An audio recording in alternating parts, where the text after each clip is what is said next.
Bom dia, boa tarde, boa noite, crianças. Tudo tranquilo? Hoje a gente está aqui para falar um pouquinho sobre fatos históricos.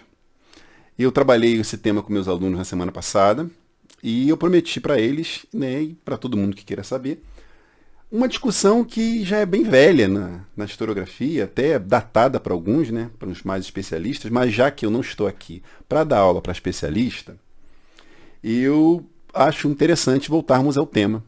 Esse tema foi elencado nesse livrinho aqui, ó, que é a história do Edward Howlett Carr. É um historiador, né, já das antigas.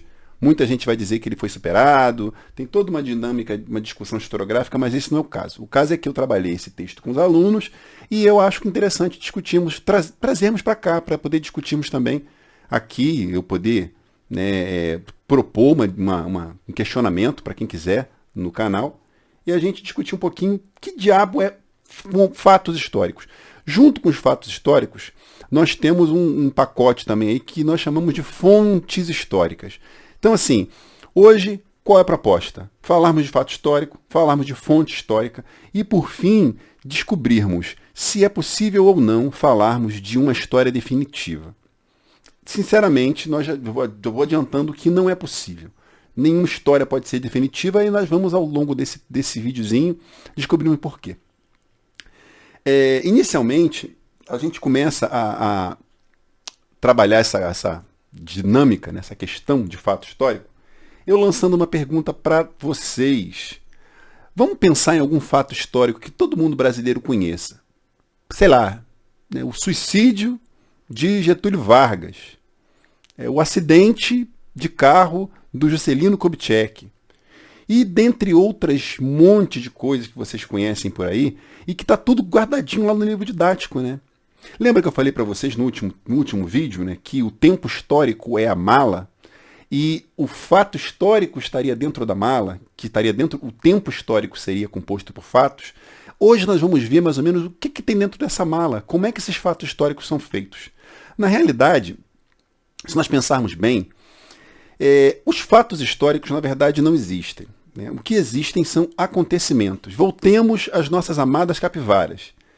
Já que elas não entendem que o tempo passa e que todo dia é hoje, né? Para elas todo dia é hoje, e para nós, seres históricos, que entendemos noção de começo e fim, de nascimento e morte, de passagem do tempo, se nós pararmos para pensar, por que só alguns fatos do Getúlio Vargas são considerados como fato histórico? Por que será que uma briga que ele teve com a mulher dele não virou fato histórico? Por que será que hoje o Zumbi dos Palmares, né, nosso conhecido Zumbi, ele é considerado uma figura tão importante, o que ele faz, tem até uma revista em quadrinho ali atrás que fala sobre o Palmares, e por que será que hoje o cara que destruiu o Palmares, que foi o Domingos Jorge Velho, um miserável lá de um bandeirante, por que será que hoje, em 2021, os fatos de Domingos Jorge Velho são fatos de segunda classe e os fatos de Zumbi são fatos de primeira classe? Zumbi tem o Dia da Consciência Negra só para ele. E o Domingos Jorge Velho não tem. Mas nos anos 80, o Domingos Jorge Velho, que era um brontossauro, né, um brutamontes, que destruiu o Quilombo dos Palmares, era capa de livro didático, cara. Capa de livro de história. E hoje em dia esse cara é considerado um homem mau. Borba Gato, a estátua de Borba Gato, que era outro bandeirante, foi queimada em São Paulo. E muita gente bateu palma, porque ele era um caçador de índios, escravizador. Então, assim, a ideia de fato histórico, ela vai girar muito em torno do que está em voga. E, principalmente, os fatos históricos são tipicamente uma escolha do historiador. Sem historiador não tem fato histórico. Então, aquela coisa de que naturalmente nós teríamos uma coisa, vai entrar para a história. Esqueça, filho. Se não existe a figura de um historiador que decida que aquilo ali vale a pena ficar como registro, né, para poder dar sentido a uma história maior, a história do Brasil, é importante esse acontecimento, acredite, ele não vai aparecer. Então, tem muito menos fatos históricos do que acontecimentos que ocorreram na vida das pessoas. Nem tudo que se faz vira fato histórico. E se virou fato histórico, se você aprendeu na escola que ele é um fato histórico, foi simplesmente porque alguém, historiador, foi lá, pesquisou fontes históricas, decidiu que aquilo era importante e colocou no livro didático. Alguns fatos duram muito e são, assim, recorrentes, como o descobrimento do Brasil, Revolução Francesa, mas outros são completamente desconhecidos, como a Revolução Meiji no Japão. Brasileiros não entendem, não fazem a menor ideia do que seja a Revolução Meiji, que foi uma coisa importantíssima e que está no livro didático do Japão. Com certeza, a independência do Brasil não consta no livro didático japonês. Assim, o historiador decide o que é importante para a sua sociedade, para a sua língua, para o seu país, e ele vai elencar isso como fatos importantíssimos. Por isso, não é possível termos uma história única, já que os historiadores têm visões diferentes e vivem em tempos diferentes. Livros com conotações racistas ou homofóbicas hoje em dia não seriam publicados, mas na década de 50 seriam. Então, o fato histórico, ele não é uma coisa somente que vai depender da cabeça pura e simples do historiador, mas sim do tempo onde ele é produzido. As pessoas vão achar que uma coisa é importante de acordo com o seu meio social histórico. E o historiador é fruto disso. Assim, não existe história não partidária, imparcial. Não. O historiador vai achar que aquilo é importante e interessante, vai lançar aquilo de acordo com o que ele acha que é interessante. Um presidente da vida aí falou, não, eu tenho que tirar esse negócio daí, tem que botar, eu quero que meu filho aprenda a história do Brasil como foi. Como é que ele vai saber, filho? Tem máquina do tempo para saber como é que foi a história do Brasil? Ele vai ficar andando 500 anos, dia após dia? Não, não existe a história do Brasil. Existe a produção feita por historiadores. Historiadores que têm pontos de vista, que tomam partido e que têm ideologias, direita, esquerda, não interessa. Ninguém é isento. Toda a história é partidária. Toda a história toma partido, porque ela é feita por historiadores. Historiadores são seres humanos. Quando você vir alguém falar que uma história é isenta, acredite, ela é uma história feita por conservadores de direita, porque não existe história isenta. Existe uma ficção tentando tirar todo o conflito que existe na história. Como eu falei no último vídeo, o que interessa é a treta, e a história é o ajuntamento das tretas históricas que aconteceram, e essas tretas foram escolhidas pelo historiador. A história, tudo bem que é uma generalização muito piegas, mas a história também, o historiador vai falar, isso aqui vale, isso aqui não. Ninguém lembra o nome do piloto do navio do Cristóvão Colombo. Ninguém sabe quantas pessoas tinham, né, dentro do barco de Pedro Álvares Cabral. Ninguém sabe qual era o nome do sargento que ajudou a dar o golpe militar de 64. Porque, para os historiadores, ele não merecia e não era importante. Pode ser que um dia algum historiador decida que aquele sargento era um torturador desgraçado, e resgate a história desse cara e faça dele um personagem histórico. Se ele vai durar no livro didático e se ele vai durar na memória, né, da história brasileira, isso eu não sei. Mas é possível. E ele só vai passar a existir dentro dos registros de historiadores se algum historiador decidir trazê-lo para a luz do palco da produção historiográfica. Tem um bom exemplo de um autor italiano chamado Carlo Ginzburg, que durante a pesquisa dele encontrou um carinha esquecido lá nos registros da Inquisição chamado Menóquio. Gente, tinham centenas de processos. E ele encontrou um. E contou a história desse cara, desse Menóquio, que era um moleiro medieval. Até hoje, esse é um dos melhores livros de microhistória que existem. É um dos melhores livros de microhistória. Sim, você tem o Queijo e os Vermes, famosíssimo na historiografia. Dessa forma, podemos ver que se não fosse o Ginzburg, Menóquio não existiria na memória das pessoas de hoje. Não seria famoso como ele é até hoje. Todo historiador leu esse livro. Assim, tudo que você conhece de que é história, todos os fatos que você acha que foram naturais, na realidade, foram escolhas de alguém ao longo da produção de conhecimento histórico. O autor que eu estou falando para vocês, o Edward Carr, ele tem umas passagens muito interessantes que ele vai falar sobre Júlio César. É um bom exemplo sobre a ideia do fato histórico, né? Júlio César é um personagem histórico porque todo mundo escreve sobre ele. Ele está perguntando assim, por que será que quando Júlio César atravessa o rio Rubicão, que era um rio que começava o município de Roma, a cidade de Roma começava a partir daquela passagem, não era possível você passar por ali armado, né? Mas o Júlio César passa, e isso ficou marcado. Aí ele pergunta, por que será que quando Júlio César passa no Rubicão, isso é um fato histórico? E quando todo mundo passa pelo Rubicão, todos os dias, isso não se torna um fato histórico? É um bom exemplo de que o fato histórico é escolhido pelo historiador. O historiador ele vai dizer o que é e o que não é história. Tá certo? Então, assim, para o Carr, o historiador ele tem uma parte do texto dele que ele diz o seguinte, que o historiador ele é um selecionador de fatos. Ele seleciona o que é fato e o que não é fato. Né? E às vezes o que ele seleciona nem sempre dá muito certo. Às vezes ele seleciona um fato, fala que aquilo foi importante, mas os seus pares, né, a academia, não vai levar muito a sério aquilo, não vai achar muita graça e vai esquecer. E aquilo deixa de ser fato histórico.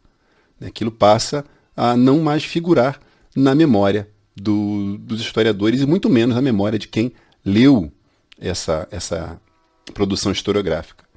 Dessa forma, nós podemos ver que é impossível você ter uma história definitiva. Por quê?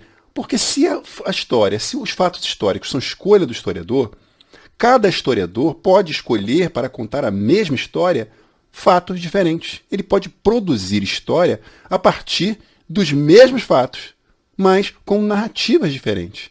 Você pode ler 10 histórias do Brasil e essas 10 histórias do Brasil, escritas por autores marxistas, por autores da escola dos análises, por outras escolas historiográficas, que cada um deles vai fazer uma história do Brasil com um sabor diferente, com um aroma diferente.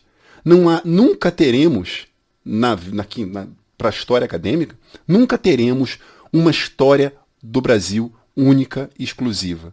Porque todos os dias essa história vai estar sendo revista, novas fontes históricas vão estar sendo descobertas, ou novas perguntas de novos tempos estarão sendo feitas para essas mesmas fontes. De uma mesma fonte histórica, eu posso perguntar sobre religião, sobre gênero, sobre raça, sobre política, utilizando o mesmo material. E cada vez que um historiador perguntar à fonte, coisas diferentes estarão sendo produzidas.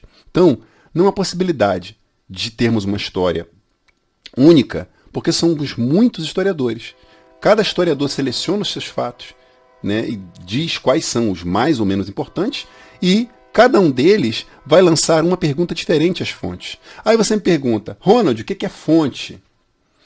Nós, historiadores, falamos que fonte é tudo aquilo que é um resquício do passado, uma reminiscência do passado, um fragmento do passado. São coisas que restaram. E essas fontes podem ser qualquer coisa. Hoje em dia dizemos isso. Você pode tratar de uma fonte como um documento, como uma certidão de nascimento, um livro de tombo de uma igreja, um livro de batismo antigo, uma tabuinha do período dos sumérios, um hieróglifo, assim como documentos escritos, fotografias, papel de bala, né, uma nota fiscal. Essa pilha pode ser uma fonte histórica para daqui a 200 anos. Tem uma música do Chico Buarque que é Futuros Amantes, eu acho muito interessante. Ele fala assim, e quem sabe então o Rio de Janeiro, né, será uma cidade submersa.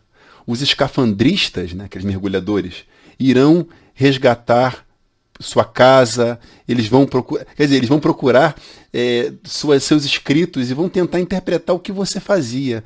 Aí ele fala assim, sábios em vão tentarão decifrar o eco de antigas palavras, fragmentos de cartas, poemas, mentiras, retratos. Isso são resquícios do passado. Eles estão lá e não falam. Quem fala é o historiador. Você vai olhar todo aquele material que sobrou do passado e você, historiador, pergunta, mas o que aconteceu?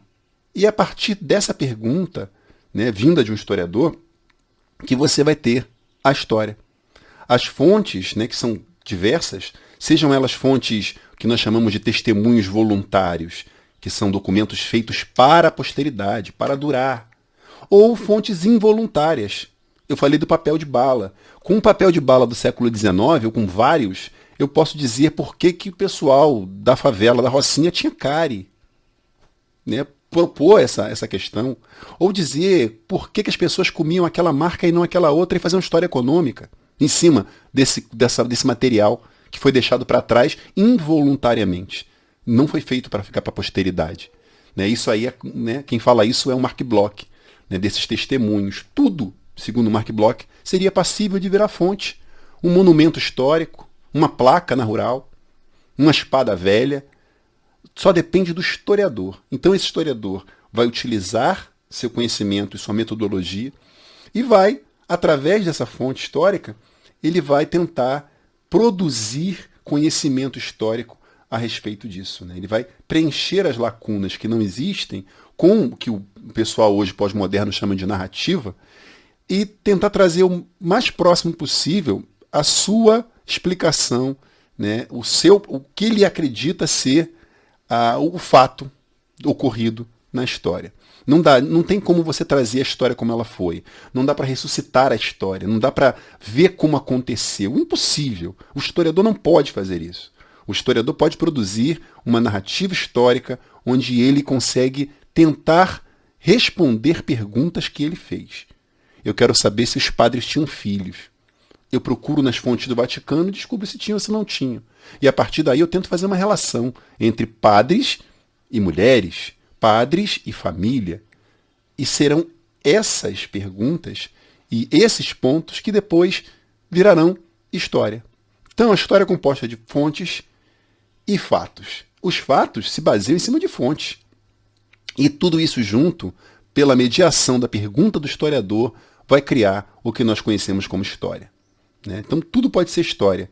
A história que você está estudando hoje, daqui a 100 anos pode ser desvalorizada e nós termos uma outra visão histórica do nosso tempo.